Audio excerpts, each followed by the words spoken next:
Good evening everyone, কেমন আছো তোমরা সবাই? অনেকদিন পর আবার চলে এসেছি একটা ছোট্ট ব্লগ শেয়ার করতে। তো দেখতে পাচ্ছ এখানে আমি আর বোন রেডি হয়ে পড়েছি। আজকে আমাদের একটা বার্থডে ইনভিটেশন ছিল, তো সেই জন্য বার্থডের জন্য স্পেশাল গিফট নিয়ে নিয়েছি। আর বোন আগেই নামছিল, এখন আমি আর বোন রাস্তায় চলে এসেছি। আমরা যাচ্ছি এখন মোড়ে মাথার দিকে, চলেই এসেছি। এরপর যাব আমরা গিফট র্যাপিং করতে। তো গিফট র্যাপিংও হয়ে এসছে প্রায়। দেন হচ্ছে বাপিকে বললাম একটু আমার আর বোনের একসাথে ক্লিপ তুলে দিতে, যেহেতু আমি তুলতে পারিনি। তো দেন আমি আর বোন এখানে ওয়েট করছি তিতলির আসার জন্য, তিতলি আর মানির। বাট ওরা এখনও আসে না, টাইম দেওয়া ছিল যা, তার প্রায় আধ ঘন্টা পর এসছে। ভাবো তাহলে তোমরা, ফাইনালি এসছেন এই যে মহারানী, আমাদের তিতলি রানী ভিক্টোরিয়া যাকে বলবো। এসেই আমার বোন একটা বড় করে হাক করে দিল। যাই হোক, তো এখন আমরা যাব ফাইনালি। তো এখানে চলেও এসেছি অলরেডি, দেখতে পাচ্ছ। বার্থডে কালকে উইশ করছিলাম, গিফট দিচ্ছিলাম।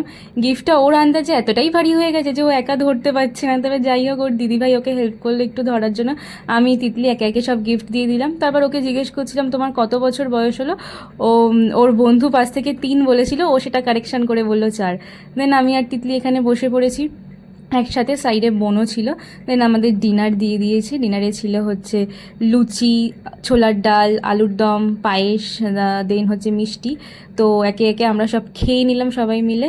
আর আমাদের মায়েদেরও ইনভিটেশন আছে আর কি, কিন্তু মা পরে, মা মানিস একসাথে আসবে, পরে আসবে।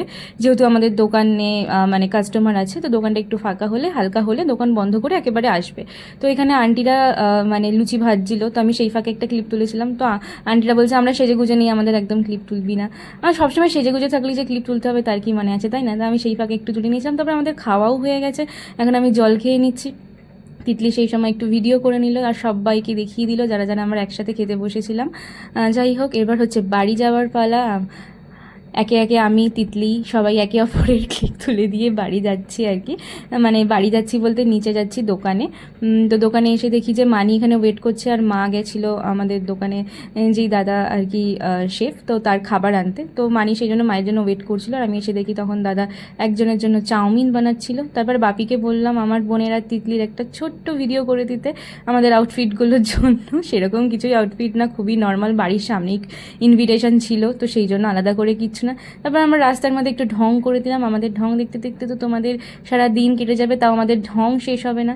তো এই ঢং, ভালো মন্দ, হাসি খুশি এসব নিয়েই আমাদের থাকতে হবে।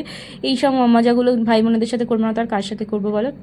তো আমরা এইসব ঢং ঢং করে নিয়ে ফাইনালি টাটা করে দিলাম তিতলিকে। তিতলি চলে যাচ্ছে। আর এদিকে আমি দেখলাম একটা ছোট্ট বোন, ওরও ইনভিটেশন ছিল, তোমরা হয়তো ভিডিওতে দেখেছো।